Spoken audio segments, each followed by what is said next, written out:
Hi, this is Jordan Hill with Dirt to Sky Business Podcast, and thank you to Collier Law and the Blooming Venue for sponsoring this episode. We are still looking for one more long-term sponsor for Dirt to Sky. Today is a fun and a special episode because I'm here with the creator and owner of Dirt to Sky, Jesse Peone. How are you? Hey, doing well. How you doing? Thanks for being on here. It's probably been 10 months. I know, it's been a long time. Yeah. So you have a lot going on as usual. Mm-hmm. You're the type of person where, if you say, oh yeah, let me just wait for things to calm down, it never will. No, well, I'm starting to think it's how I like things, I guess. Yeah, I think so. Because in addition to Salem Business Journal, you have Cato Media and, some other businesses going. And so, busy guy. Oh, yeah. Well, it's been a blast. And, honestly, we are celebrating just over 1 year of doing podcasts together. I know. So that's pretty dang cool. Air high five to that. Yeah. We should get hand extensions so that we can. We should, like the little. Like the T-Rex arms with the mouth on it. Yeah. I'm on that wavelength right here. Right. Yeah. Prime those after this. Next episode we come in with the I will get them. Okay, good. This is happening. I would be. Do you want a T-Rex? What animal do you want at the end of yours? Well, because then they could fight each other, or the hands for. Yeah, we want to fight. We do? Yeah. Okay. For sure. Let's do it. Yeah. You want to have the mouth go. Yeah. All right, great. Now that we've sorted that out. Yeah, I'm glad that's settled. 1 year. So it's awesome. Actually, Yeah. We are already, at the time of recording this, almost halfway through the year. So yeah, I know. Isn't that crazy? a year and a quarter or so. So yeah, time flies. Yeah. Time flies when you're having fun. Yeah. Yes. Yeah. It was crazy, thinking back to the first Dirt to Sky episodes we filmed, I know. Where, we're in this abandoned building. Right. that one of my board members let us use. Yes. And remember, we had just brick walls. Yeah. And it was freezing cold or super hot, nothing in between. But it didn't look like it. It looked like this beautiful rustic, brick building, which it was. It was, but yeah. it hadn't been inhabited in as long as I've lived in Salem, anyways. Yeah, it was insane. So it's nice, that now we're here and it's beautiful, cool. and I know we know what we're doing with editing stuff, so that's nice. Yeah, and, you and your team have just killed it. Yeah, well, you have too. You've come a long way. Remember what the first couple podcasts we filmed? How do you feel your skills and your ability to communicate and what do you think you've learned the most this last year from filming Dirt to Sky? I've learned that there's a lot of work to be done in between just showing up and conducting an interview. Yeah. And then that's true for you on a whole nother level with your team and everything. But at least for me, just hosting, there's so much work to be done in between, or improvement really would have been very slow, if at all. And so I definitely credit my Friday Toastmasters work. Yep. I do that. I do try to tell everybody here in San. They actually have them nationwide, so anyone listening anywhere can find one typically. And those the skills taught there every Friday, I could not host Dirt to Sky without it for sure. Yeah. Because they teach the part of Toastmasters that has taught me how to be agile with my thinking and with my critical listening skills. Mm-hmm. Is the impromptu speech portion where the host reads a prompt or a question or a topic to you. Yeah. And then you have 1 to 2 minutes to give an impromptu speech accordingly to the class or to the group. Yeah. And that sounds so silly, and most of my little speeches are just so dumb, or I'll stumble or whatever. No, I think you do a great job. Thank you. Because these are impromptu also. So it's not like you get time to prep. Right. Would you do actually? Doesn't one person get a prep? Yes. So time, the first half of the meeting, there are planned speeches, which I do those. As much as possible. But it's the impromptu ones that actually teach you the skills that you use in a podcast, both as a host or a guest. The planned speeches are great for if you're learning how to do a better business presentation to your colleagues, or of course speak from a stage. Yep.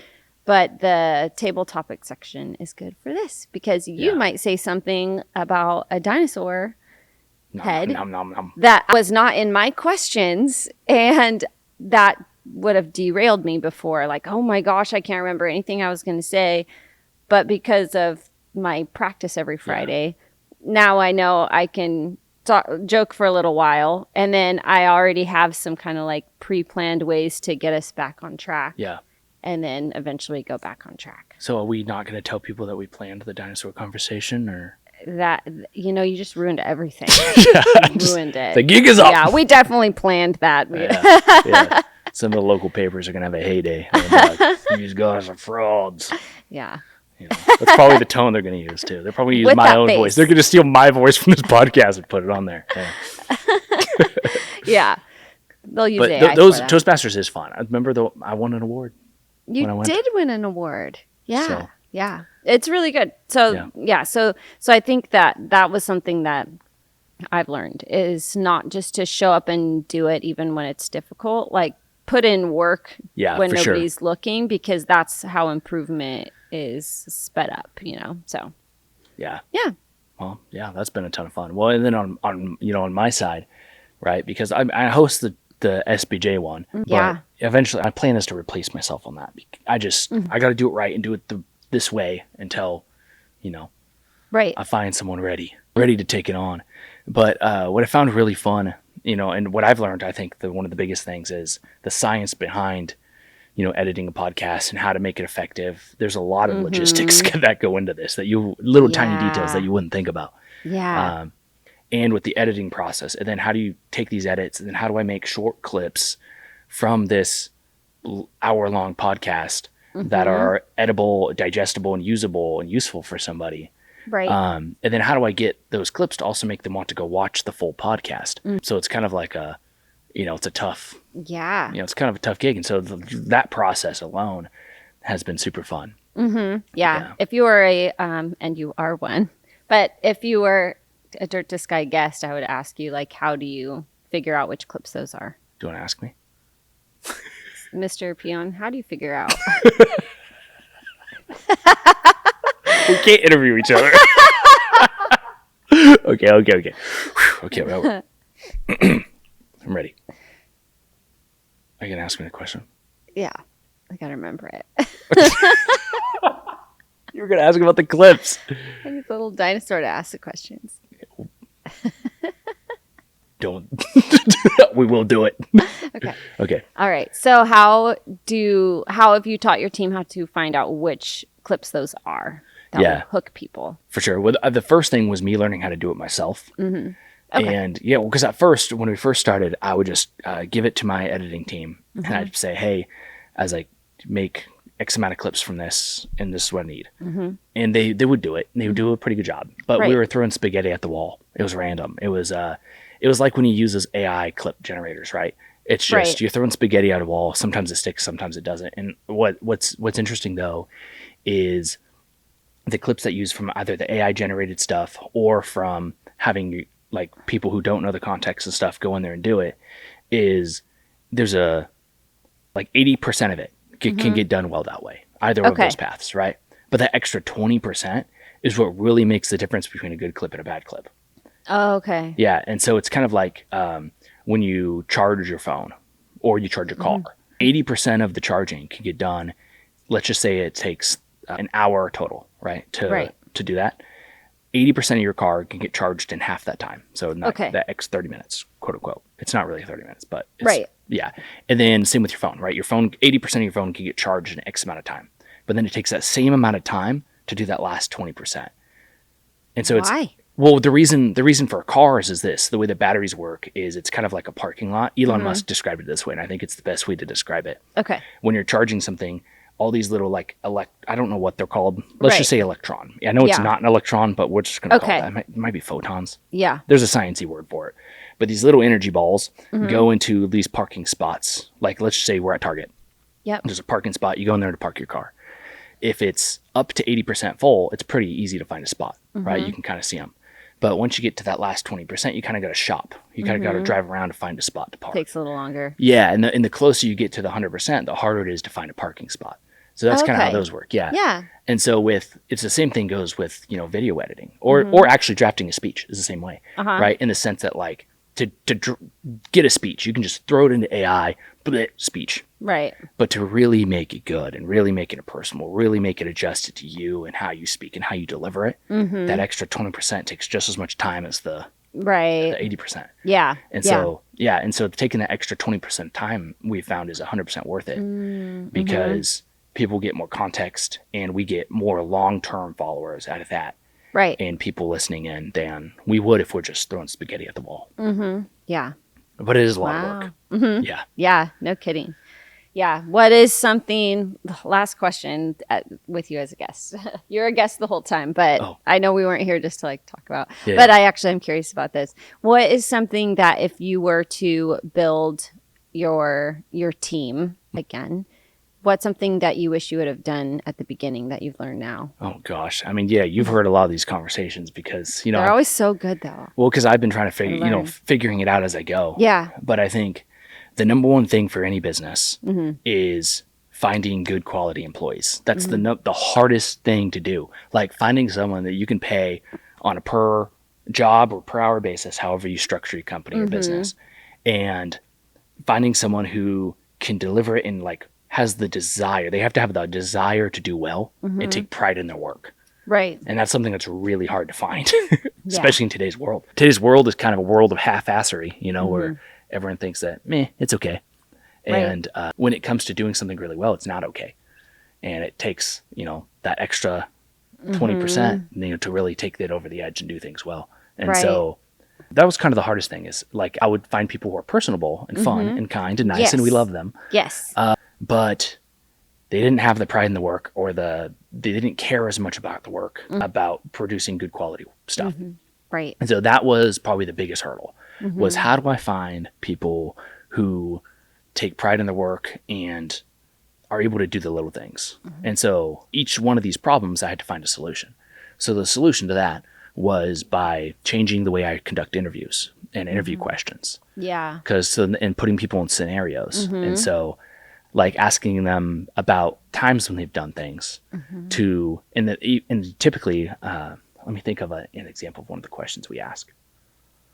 I'll do something like, tell me about a time when, and then I give them a scenario. Yeah. And to be completely honest, I don't necessarily care about the scenario. Right. I'm just trying to see how do you think and how does your mind work? And did you take initiative or did someone ask you to take initiative? Or like another detail would be like, did you think about other potential solutions or did you just pick one and shoot for it? Or did you look and seek? Did you ask questions? Did you figure out, was it a situation where you needed to ask questions? What path did you pick? And learning what path people take in scenarios that have happened to them in real life are important. And what's interesting about that style of questions as well is it also helps you learn their ability to tell a story or to communicate. And so while the format of those interview questions are harder, it does help me learn, can you communicate well? And because I need people who can communicate well with what we do. Yeah. And so that's the big one. And like, did they pay attention to detail and what was the result? Which the result, honestly, like I hope it's a win. That'd be great. But, people can lie and make up a result. Right. But it's more of how does your brain think about how to address problems? Yeah. And that's been, that was one of the big ones. That's good. Yeah. Getting people who can like show up on time and do what they say they're going to do. And then making sure that I'm doing what I say I'm going to do. Right. As well. Yeah. Yeah. Well, awesome. Well, thank you. I mean, we could probably talk about, you and I do talk about that all day. So we should probably. We literally do. Record it once in a while, but. We probably should, to be honest. Yeah. Yeah. Well, a couple of times we went live, they kind of popped off. They were fun. I know. Yeah. Yes. So together we've been doing a lot in the community, which has been really fun. Yeah. Like myself and the real estate team, what we do together with special events and me hosting your podcast and then all that you do with Salem Business Journal, Cato Media. It'd be fun if you could share kind of more about like what Cato does as you've been growing it rapidly this last year. No, for sure. So I'll share what Cato does and then we should talk about what we do, like how we work together. Yeah. Great. So Cato Media Company is like the parent company to each different brand. So the Salem Business Journal is one brand under Cato Media Company. Dirt to Sky is another. AI Bandit is another. That's one that we did for a bit, but the host was going to law school. Now he's not. But we get to hear from the host in an upcoming event. So. We do, actually. Okay. But anyways, And he's going to be a killer. He's such a smart guy, and he knows so much about AI. It's ridiculous. And so, like, each of these is kind of like a different brand that fits under the umbrella. And, Cato Media Company is really it's the real business. It's the engine behind everything. Because what we do with Cato Media Company is marketing. So the goal is to turn this into a full-fledged marketing firm. What Cato Media Company does is we do video production and social media management for businesses. Yeah. And we're very reasonably priced, especially like compared to a lot of my competitors. And what you get out of us isn't just us coming to shoot some stuff and then posting it. I also help my clients with like business strategy and with, well, how can you differentiate yourself, and how can I help you, and how can I go the extra mile to make sure that I'm not just helping you by posting some stuff, but how can I also help your business succeed? Because my thought is, if I help them and help their business grow and succeed, then they're going to have more marketing dollars to spend towards me and vice versa. Yeah, it's a win-win. Yeah, and I don't see any losing that. And plus, like, I really enjoy that. Like, the business strategy, like, you and I go off on that stuff all the time. Yeah. Like, our video where we were joking about the pizza place, about the restaurant we were at, remember? We do that all the time. Yes. Like, yes, that was a skit. Yeah. But we genuinely do that. Yeah. And so that's where, like, I'm super passionate about figuring out how can we create something fun and something good for the community. And then that's one side of it. And the other side is, okay, now that we've come up with this fun, creative idea, how can we make this real in real life? Yeah. And I think that stems from, like, when I was a kid, I was in foster care, and we were in some, that's more complicated than that, but we were in some bad homes, and, you had to have a vivid imagination, to escape from that. And then, I had, visions and dreams of what I wanted to do. And I used to read a bunch of books about, like, different presidents and different world leaders. And I would just sit in my closet and read these books all the time. And, because I figured if they could do it, why can't I? And why would I reinvent a wheel if they've already done it and I could just look at what they did and it worked? And so it's been super fun because I feel like I've been able to take a lot of these dreams and visions that I've had, and start making them reality. And it's really fun. And I think that's something we both really enjoy, is the creation of fun things, and taking just like a spark of an idea. Oh, that'd be fun. Yeah. And then what if we actually did it? And then actually do it. Right. Yeah. Yeah. I wish I could remember where I was just hearing someone talking about this, a video or maybe something I read about how few adults, just the older you get, the more you lose your imagination. Yeah. Completely. Yep. And so, and of course, when we watch movies and, this and that, but it's like on our own, like sitting here and just like on your own, you can think of these things. Not very many adults keep that alive. And so, it's because it's like a muscle, it's like, if you spend your whole day watching movies and even reading books does the same. Even books, you at least have to imagine the image, and you have to, like, kind of imagine the image, which does use some of that a little bit. But a lot of people stop reading books like that. Yeah, well, very true. I don't even read books like that, to be honest. Yeah, we got to get it. I do from time to time. I read The Alchemist. Have you ever read that? No. Oh, it's my favorite book. Yeah. It's actually really good. Cool. We should read it together. Okay. We should do a book club. All right. Actually. I would do it. Oh, okay. Yeah. Do it at Blooming Venue, obviously. Time to read. No, but, like, there's a lot of good books like that. And that is something I'd like to get more into, too. Like, not just, it's super easy to read nonfiction because I'm like, this is work. I consider it work, and I'm very good at working, but I'm not as good at not working. And so you and I joke about this all the time. When it comes to regular life things, I don't know. I do with this. Never learned it. So here we are. Yeah. But yeah, so Cato Media Company is a blast, and I really enjoy doing it because I get to create things, and I get to help my clients succeed and thrive, and help them create things. Yeah. And do it in a way that's, fun and innovative, and there's no losing. There's no losing with that. And what I love about that is, by people investing in Cato Media Company and letting me invest in them. Yeah. Right? I'm not over there begging for them to support what I'm doing, but, I am able to say, I have these services that we do, and we do them very well. And that helps the engine run for everything else. And that's why at the SBJ, I'm the only, actual publication in town that's completely free.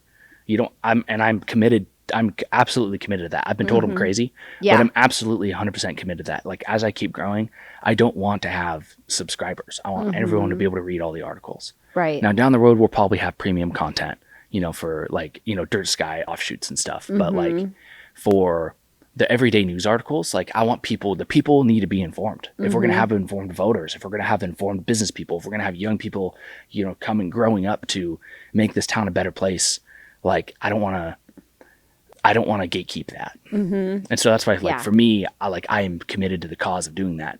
But that is how typically papers generate revenue. Right. And so by me doing things kind of the opposite route of, I have this business that does make money and do well. Yep. We still do advertise. We have advertisers, which I really appreciate. And that helps me hire more journalists to go write things. And so the more people advertise with us, the more journalists I can hire to go write more things. And so our bandwidth will grow a lot if our advertiser base grows. But as far as some of the other stuff that we do, like, my viewpoint is, I really enjoy creating things and making our community better. And I know you do too. Yes. And if you're able to make money through selling houses, and I'm able to make money through doing marketing stuff and selling houses with you every now and then. Yeah.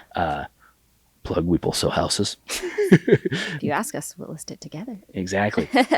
And if we're able to do well there, we can do this other thing that we enjoy, which is bringing community together and making the world better. Yeah. And because it all overlaps. Yes. Like, if we can live a fulfilled life and be able to use our imagination and have fun, and it overlaps with meeting new people and bringing the community together, and it just makes the world and Salem a better place. Yeah. And then we meet people that will either send friends or family to us or use us themselves, for, our other businesses. And it's just all this great, like, it's a win across the board. Like, everybody's life is better. Yeah, exactly. And I think there's, like, why not? And that's why, like, I'm really excited and passionate about what we do, because it's like, we get to make the world better. And as long as, like, I can keep my lights on, and, have some boots on my feet, then I'm good. Heck yeah. You probably need some new boots soon. Yeah, probably Looks like it's time for some new boots on your feet. these are great boots. Those are doing pretty good, actually. Yeah, I got a couple pairs of boots, not just the one. Oh, okay. Yeah. I haven't been keeping inventory. Do you think I wear the same pair of boots every day? Actually, yeah. You don't. Do you think I wear the same jeans? Yeah, I mean, yeah. They just Jordan. like jeans. I don't, like, look closely. Okay, I'm a dude. Okay, you got to think about this. Okay, so I have That's why I thought it was I have different pairs of cowboy boots that look similar. Oh. Yes. Okay. And then I buy the one brand of jeans. I wear cinch. They're like rodeo style jeans. Okay. And they're actually they're not tough. the same pair? No. I'm really I have relieved, actually. like 7 pairs. This whole time you've thought that I wear the same pair of jeans? Like, judgy or say anything. Oh, that's crazy. Do you think my black t-shirts I usually wear the same shirt? I don't know. I have 20 of them. Oh my! The same shirt. I'm sure I would have thought that. Yes. Yeah. Well, the reason for me is maybe that is weird, but the reason for me is, like, then I don't have to think about what I'm going to wear. It's a relief, honestly. Yeah. It's just I don't have to think about what I'm going to wear, and it's, like, consistent. And for me, like, if I don't have to think about what I'm going to wear, stress about that, then my mind can focus on these other things. Yeah, you're just setting yourself up for success. Yeah. That's great. That's my goal. Yeah. So, all right. So we can talk a little bit about our events. Yes. And, if anyone's listening that isn't in the area, we can talk a little bit about why we do them and maybe how we do them. So if anybody else is thinking of doing their own. Yeah. But one that we have coming up that I'm excited about is the Modern Business Workshop. Yes.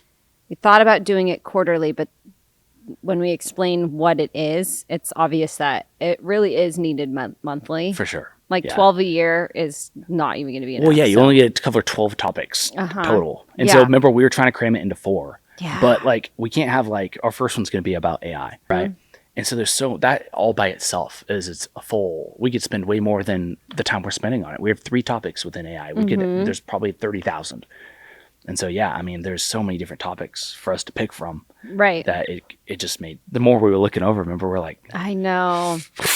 I know. Yeah. So this next one, so I don't know if a clip can air before this, but June 4th of this year. This whole podcast will be on Monday. Oh, great. Yeah. Okay. Heck yeah. Dude, we got quick turnaround. Heck yeah. I know. We're a content making machine. You need Those are your finger other. guns for people not watching. Oh no. Yeah. So it'll be here in this space, and it will be AI themed for business owners and entrepreneurs. So it works out well that it's Dirt to Sky and SBJ, Salem Business Journal. Yep. And business owners, entrepreneurs, maybe people that are thinking about starting their own business or are business owners and just need to educate themselves on AI. So it's really a pretty general audience if you're a business owner. And there will be 3 speakers coming in. And I was telling another group yesterday at a networking event I was at, I was inviting them to this event. So the modern business workshop format is really cool. And it's not just like the average, class like I've gone to as an agent, like a CE class where you learn like a chat prompts and like how to build your newsletter and like templates, which is great. But I think everybody in my professional circle has been to 5 of those classes. So that's why I'm excited about this being the first modern business workshop, because it's very leveled up, but it's still in layman's terms. Like anyone can go and understand it. Yeah, exactly. Well, and what we want to, what I think is important for people to know is that we're not just trying to reinvent what everybody else is already doing. Yeah. Like there's all those skills for businesses that people know and teach. Right. All these other different, the chamber does a lot of events similar to that, or Shemeketa does events similar to that. And we're not trying to reinvent what they're doing. Yep. But what we're doing is we want to tailor it to super modern businesses, which I know they also do things like that. Yeah. But what we're trying to do is create like a little workshop for anybody to be welcome to attend, and then help you leave with some skills that will help you with your business. Yeah. Yeah. For forward thinkers, but that have their businesses today. What can you implement today? Yes, exactly. And that's why, AI is a great way to kick that off. Yeah. Because it's, it's a modern skill. Yeah. It's a modern thing that you're going to have to figure it out. It's not going to go away. Right. Yeah. Yeah. And so we're going to have, 3 speakers. Yep. The first one's going to be, Wyatt Jones. He's the host of our AI podcast. He's one of the editors for the Salem Business Journal. And he knows a ton about AI. This guy is insane. I go to him and he'll with a good idea. I'm like a little kid when he brings a, Look hey, Dad. Hello, Father. Hello, Father. And I bring him and he's like, oh, you could have done this. You could have done that. And then I grew up trying to make him proud. Yeah. But I never. It'll never be good enough. Gosh, you know what? He can teach us all. The Modern Business Workshop. He'll teach you at the Modern Business Workshop how to be enough. Do you disappoint your father? Do we have a solution for you? That's 2 of the boss. Oh man. Well, and then we have AJ Nash. Yes. He's going to come in and talk about how he used AI to help him and his team, come up with the idea and the business plan for the Forge. And, they just had their ribbon cutting last week. Yeah. And that's a huge project for our city. Yeah. And so that's a huge undertaking. And so not only is going to show people how he did it, but then also teach people, here's how you can do this for your business. And then on your laptop, you're going to sit there and work on this. Like real time. In real time. Yeah. And then the last person we're going to have is going to come is we're working out the details on this last one, but it's going to be, the goal of it is to talk about the risks of AI. So we're talking with a lawyer right now about coming in. Yep. And they're basically going to say, here are the cases that we're seeing coming in. Yeah. And here are the common things to look out for. He doesn't need to give us the solutions, but it's good to know what the risks are and what we're seeing in courts. So then we can make sure we don't get sued. Right. I hate being sued. Yeah. I mean, you must not have gotten served my paperwork. You suing me right now? I am. For what? For Yes. Emotional distress. Yes. Yeah. Do you want me to help you fill out your nervous lawsuit paperwork? Yeah. Actually, yeah. Can you have AI help us? Yeah. I got you. Maybe we could fill it out during the class. Oh, perfect. Boom. Yeah. And then we're like, well, there's an attorney here. Yeah. But this is just the first of a series. So we're going to be doing a whole series on these. We're trying to make them cheap, but then also make it so then, we can afford to keep doing them. Yeah. How much are we charging people? $10. Yeah. $10. That's nothing. You come in, the amount of knowledge that you're getting is way more than $10. $10 is like what you paid for Starbucks on the way in. So yeah. So and you get coffee while you're here. Yeah. So. And you get coffee while you're here. Yeah. So that'll be good too. Yeah. Yeah. So we're going to be doing a bunch of these once a month. Yeah. We have a few other events coming up this year, right? Yes, we do. Yeah. So these are like our very logistical ones that are made to like help you grow and do well in your business. Right. But then the other side are the ones that we love to do. Yeah. And community building. Exactly. Yeah. Yeah. And it's because my view with the SBJ, right, was like business owners are also have families and they have kids.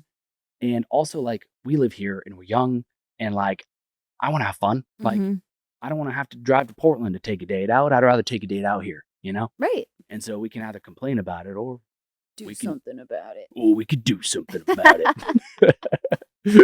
So we got a bunch of events, you know, kind of planned out throughout the year. Yeah. This year we're not doing the country music festival. It was just too much, too soon. Right. Yeah. But next year. It's still needed. There was a few things. Absolutely. We could have, if we deserted our families and businesses, we could have done it. Yeah, my wife and kids would have been pissed. Your future ones. Yeah. Yeah. But we are going to do a Halloween party, and we're hoping to be able to have it at the prison out on Turner Road. So we're working on that. That'll be sick. Yeah. And we're going to do a Santa crawl. We're going to be teaming up with Magoo's and Mikey's. Yeah. And whatever bars decide they want to come help out. Yeah. And put on a big old event near the beginning of December. Yeah. To have people go out and try the different special holiday drinks. And we're going to be handing out an award this year, Jordan. Ask me what award. Funny you should ask. We're going to be handing out the Holiday Cheermeister Award to the most Cheermeistery drink. Awesome. That people have. Oh, great. Last year there was a drink competition too, or were they just featured drinks? Yeah, there was. It was just, it was kind of last minute. It was more of, I got told by some community organizers that there's typically a Santa crawl every year and then nobody was doing it. So he's like, someone's got to do it. And so I was like, we'll do it. So we planned it in like 2 weeks. Yeah. But it was still fun. Yeah. And so this year we want to plan it out way ahead of time. So they have an award for the best cocktail, best mocktail, and then the Holiday Cheermeister Award, which goes to like the most holiday festive drink. Yeah. And so that'll be good. And so I'm not drinking for this year. Yeah. But everyone else can. That's nice of you. I will be. I will let you. And so I'll be. What a cheermeister. I'll be. Yeah, you're the ultimate. Yeah, I'm the Grinch himself. I'll be drinking a lot of the mocktails, but we're gonna have a dang blast. Yeah, great. Yeah. I'm excited. What other events do we got planned? We got anything else? Anything else crazy? We have kind of some casual, unofficial ones. Yeah. I'll be doing some like real estate, like with so Shelby on my team and I are planning like a girls event. So that'll be. You can come if you are. Technically, yes, you can. We're not turning anyone away. But she and I are planning like a summer glow up, hot girl summer event. Oh, I think I saw something about that. When is that? Yeah. It'll be the same day as the Modern Business Workshop. So work hard, play hard. You know what I'm saying? Gosh. You heard it here first. That's so funny. Yeah, so come by on June 4th for Hot Girl Summer. Yeah. And you guys should follow us, follow our pages because we're going to have other events because we have like, 4 or 5 different events. We'll be doing a European, our Salem Euro dinner. It's full though, so it's not really one to promote. You're not invited. Yeah, too slow. But the next one. Yeah. We're always doing VIP events and kind of the exclusive. Well, because we have a couple other ones already planned out. It's just, we got to just do it when we can. Yeah. And when we don't have 12,000 other things going on. Yeah. And then all of a sudden, one of us will call each other up and we're planning this and it's next week. So that's why stay tuned. Yeah, exactly. Well, I love how we do all of our, so we've committed to doing all of our events together. Yeah. And so now we have this thing where one of us will call the other one. And we're like, all right, guess we're doing it. You're doing this. Okay. All right, let's go. But you know what? It's been a great time every time. And Fashion Week was a huge success. Oh, yeah. I have people ask me multiple times a week about next year's. Yeah. Including today, I had somebody ask me about next year's. Yeah. So, and I already have volunteer. I mean, yeah, that was fun. We're probably going to do it here next year, right? We can. Set them all. We'll see. Yeah. We'll see what we do. All right, TBD. We'll see. We're going to play hard to get. See whoever. Yeah. Who chases us. And then by the time it hits next year, we're like, okay. Please. Somebody please take us. Oh, man. Oh, man. Well, I got to go get my kids from school, but thanks for having this fun. My wife and kids, too. Yeah. So. Yeah. Hopefully they know about it. Yeah. My wife likes to do this cute thing where she pretends like she doesn't know I exist. She's like, oh, my God, this guy's kidnapping me. I'm like, no, she's just excited. The officer's like, no, what are you doing? All right, let's not get canceled. Yeah, let's get out of here. Let's wrap. All right. Yeah. Well, thank you, Jesse, for chatting with me today. We'll have to do this again. Yeah, we'll do this again. We will. I just mean for Dirt to Sky. Oh, yeah. Indeed. Like we do this every day. But, yeah, we do. Yeah. All right. Well, thank you to you and for creating Dirt to Sky. Yeah. Always thankful for that. Thank you to the Blooming Venue for hosting us here today, and to Collier Law for sponsoring this episode.